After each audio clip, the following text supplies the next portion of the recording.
Kok saya jadi tegang? Lihat yang cantik-cantik nih. Saya lagi antar sendiri. Baik, assalamualaikum warahmatullahi wabarakatuh. Waalaikumsalam warahmatullahi wabarakatuh. Alhamdulillah wa syukurillah wa la hawla wa la quwata illa billah. Allahumma salli wa sallim wa barik ala sayyidina Muhammad wa ala alihi wa sahbihi ajma'in, amma ba'du. Qala Allah ta'ala man yattaqillaha yaj'al lahu makhraja wa yarzuqhu min haitsu la yahtasib. Wa qala Rasulullah fi hadithihi al-jannatu tahta aqdamil ummahat. Wa qala ba'dul mahfudat al-ummu madrasatul ula. Terima kasih kepada Kak Tiomas, yang saya hormati para ustadzah, para guru yang tadi saya menyimak kajiannya sungguh luar biasa, menghilangkan rasa kantuk saya karena beliau berbicara tentang keindahan surga. Ya, kalau hari ini ibu bisa lihat di HP ibu, panasnya berapa derajat tuh? 34 derajat Celcius. Ya, panas ya Bu? Panas banget, ya kan? Tapi panas itu seakan-akan tidak kita rasakan. Di detik ini sepanjang ibu mengikuti pengajian ini, karena apa? Panasnya terasa tapi tidak terasa sekali. Karena apa? Karena iman kita. Tadi selintas ketika saya menyimak pendengaran ustazah, saya terbayang, saya teringat memori tentang bagaimana seorang Bilal mempertahankan imannya. Ingat Bu, gimana Bu sejarah beliau? Bilal itu dipasung, diikat di tengah padang pasir, di tengah panas yang sangat terik, melebihi panas kita hari ini. Sudah panas, ditiba batu. Batunya bukan batu koral, batu kerikil, batu yang sangat besar. Sudah panas, ditiban batu besar, apa lagi Bu? Dicambuk. Ibu pernah dicambuk nggak Bu? Enggak, karena suamiku baik-baik kan Bu. Dicambuk. Coba kita bayangkan betapa kuatnya, betapa sabarnya keimanan para sahabat kita. Apa yang diucapkan oleh seorang Bilal? Bukan keluhan, bukan aduh kok kayak gini ya jadi orang Islam, mendingan aku jadi budak aja, dan enggak. Yang beliau ucapkan hanya satu kalimat, ahad, ahad, ahad. Yang satu Allah. Nah itulah Bu, itulah harga keimanan, itulah harga iman yang hari ini sangat mahal. Dan alhamdulillahnya kita semua, amin insya Allah, yang ada di musola ini adalah Bilal itu. Betul nggak? Ya kan?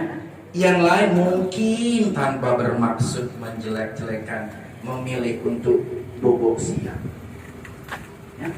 Memilih untuk minum es kelapa, memilih untuk ngelamun. Sama tahu nanti ada yang tebak.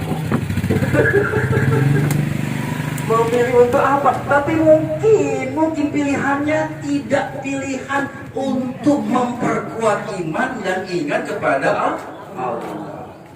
Dan ibu semua memilih atau diarahkan oleh Allah untuk datang ke majelis taklim ini, mengaji, membaca kalimah-kalimah thayyibah, tahlil, tahmid, yasin, mendengarkan tausiah dari ustazah dengan kitab Tambihul Ghafirin. Masya Allah itu. Pahalanya luar biasa. Panasnya nggak terasa. Nah ini penting sekali. Iman itu harus diuji. Iman itu harus dibuktikan. Iman itu harus berbuah. Kenapa? Karena isi dunia ini tempatnya ujian. Betul ya Pak, kata Pak Imam ya, betul. Di surga nanti tadi kata Ustazah nggak ada cemburu. Betul. Sekarang kita di dunia cemburu terus. Sama suaminya cemburu. Kalau pulang HP-nya diperiksa. Sama tetangga cemburu.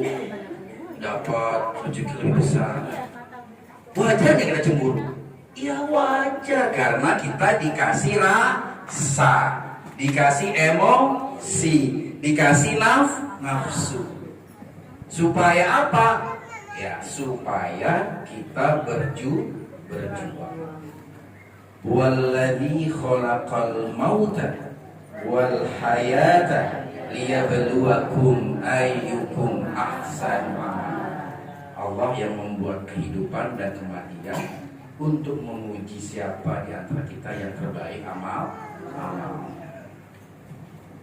Ya, jadi tidak boleh berhenti rasa syukur kita. Ya, sampai hari ini kita dipermudah oleh Allah langkah kita untuk datang ke pengajian ini. Karena tidak semua orang bisa dipermudah untuk menuju kebaikan. Betul nggak? Ada orang yang niatnya sudah baik, tapi langkahnya nggak baik juga. Ya, jadi insya Allah kita semua yang ada di sini adalah orang-orang yang telah dipilih oleh Allah untuk menjadi hambanya yang soleh. Dan yang jauh lebih daripada itu, insya Allah dipilih oleh Allah tidak hanya untuk menjadi orang soleh, tapi berjuang untuk mengajak orang-orang lain menjadi orang soleh. Dan juga berjuang untuk mengajak sebanyak mungkin orang-orang menjadi orang-orang soleh. Orang yang belum soleh menjadi orang soleh. Maka kita buat pengajian seperti Kak Tiomas ini. Di sini yang paling banyak pahalanya Kak Tiomas. Betul lah? Ya, udah bikin pengajian, ngasih minyak goreng. Ya, Masya Allah, pahalanya luar biasa itu. Tidak hanya setiap liter, setiap tetes. Kalau ditetes itu minyak gorengnya, itu jadi pahala. Apalagi kalau ibu-ibu menggoreng dengan minyak gorengnya Kak Tiomas, menggorengnya sambil Allahumma sholli ala sayyidina Muhammad, sambil ya Rabbi. Aduh, pahalanya Masya Allah. Oh begitu. Enggak, ternyata kapan minyak goreng lagi loh. Nggak, ini doa kita bersama ya. Jadi itu sekedar prolog. Yang kedua tadi ayat yang kami sampaikan, siapa yang bertakwa maka Allah akan memberikan jalan. Jadi ibu sekalian, takwa itu harus menjadi profesi kita, pekerjaan kita. Jadi kalau ditanya orang apa pekerjaan kamu, bukan hanya guru, bukan hanya pedagang, bukan hanya ustaz. Apa pekerjaan kamu? Saya takwa. Apa itu takwa? Takwa ingat Allah. Apa itu takwa? Itu patuh sama Allah. Tidak ada perintah jadilah engkau pedagang, jadilah engkau guru, apalagi jadilah engkau penjual nasi goreng. Tidak ada. Perintah Allah adalah ittaqillah. Perintah Rasulullah, ittaqillaha haitsu ma kunta. Bertakwalah engkau dimanapun, bagaimanapun, kapanpun keadaan kamu. Di masjid kamu bertakwa, di pasar kamu bertakwa, di kamar kamu bertakwa, di kamar mandi kamu bertakwa, di pengadilan, di mana-mana kita semua bertakwa. Jadi bertakwa itu adalah profesi, pekerjaan. Bertakwa itu bukan mimpi. Bertakwa itu bukan cita-cita. Bertakwa itu bukan khayalan. Bertakwa itu adalah lelaku, perilaku keseharian kita. Selanjutnya, al-jannatu tahta aqdamil ummah. Masya Allah, Islam itu memuliakan Islam kurang apa coba? Ya, kita urai redaksinya Ibu ya. Al-jannatu tahta aqdamil ummah. Surga tadi sudah dibicara oleh beliau ya. Surga enak segala macam. Tapi ditaruhnya tahta aqdamil ummah, di bawah kaki seorang ibu. Iya kan? Kenapa boleh ditaruh di kaki? Padahal kaki itu secara struktur tempat yang paling rendah. Kenapa kok bahasanya bukan al-jannatu ala roksi ummahat? Atau kenapa enggak al-jannatu tajul ummah, mahkota? Kenapa bahasanya di bawah kaki? Artinya surga pun itu nggak ada artinya apa-apa dibandingkan kemuliaan seorang ibu. Surga pun hanya ditaruh di bawah kaki seorang. Hebat ya Islam Bu, menaruh kalimat redaksi itu. Nah, masalahnya ada, apakah kita semua ini, para wanita ini, menghargai penghormatan yang sudah diberikan Allah dan Rasulnya? Apakah memang ada surga di bawah telapak kaki kita? Coba Ibu cek, ada nggak? Itu makna kiasan. Artinya, itu juga sebuah pertanyaan buat kita. Apakah kita memang sudah pantas, layak, cocok menjadi wanita yang memberikan surga kepada suaminya, kepada anaknya? Itu semua adalah tantangan-tantangan yang harus kita jawab dengan perilaku kita. Dan yang terakhir, al-ummu madrasatul ula. Apa itu artinya? Ibu adalah pendidikan yang pertama dan utama. Nah, ini harus dipegang dulu. Sekarang saya psikolog nih Bu. Ya. Jadi yang selama ini banyak kita lihat di medsos Ibu, ya kan? Ada geng tawuran, ada begal.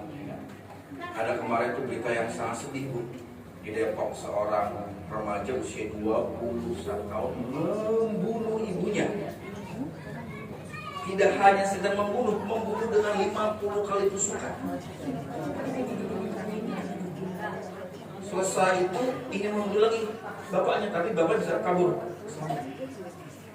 Insya Allah. Ya. Ini koreksi buat kita semua. Setelah diurai, ada apa ini? Ada apa? Si pelaku ini, si anak ini bercerita. Saya sepanjang hidup saya, ibu saya selalu mengkritik saya. Ibu saya selalu membuli saya dengan omongan-omongan yang kasar, negatif, dan menyakitkan hati. Dan dia hanya menahan marah, menahan emosi. Salah satu kalimat yang disampaikan oleh sang ibu adalah, kamu nak, udah segede ini, apa yang sudah kamu lakukan yang membuat orang tua kamu bangga? Mungkin benar yang dikatakan sang ibu, tetapi itu sangat menyakitkan sang anak. Dan puncaknya adalah ini keluarga kaya raya, ya. Nah, keluarga ini buat perusahaan packing. Suatu ketika ada uang hilang. Nah, si anak ini dituduh melakukan penggelapan itu menjadi puncak. Maksud saya adalah dari kisah ini adalah kita belajar bagaimana membangun komunikasi dan relasi antara sesama anggota keluarga. Ternyata tidak mudah, ya kan? Ibu-ibu sudah berapa tahun berkeluarga? Ini kayaknya senior-senior. Nggak ada yang 5 tahun, nggak ada ya? Oh, ada. 10 tahun lebih. Sampai hari ini ibu masih merasa kesulitan nggak ngomong sama suami? Masih kan? Masih nahan-nahan. Mau bilang uangnya kurang nggak berani. Atau sebaliknya, suami juga mungkin karena ketidaktahuannya akhirnya komunikasinya nggak bagus, dengan anak juga begitu, ya. Nah, inilah pentingnya nanti kalau ada masih ada waktu lagi di kesempatan berikutnya kita bahas, kita mengurai bagaimana membangun komunikasi di dalam keluarga. Dengan itu semualah kita baru bisa membangun keluarga yang sakinah, mawadah,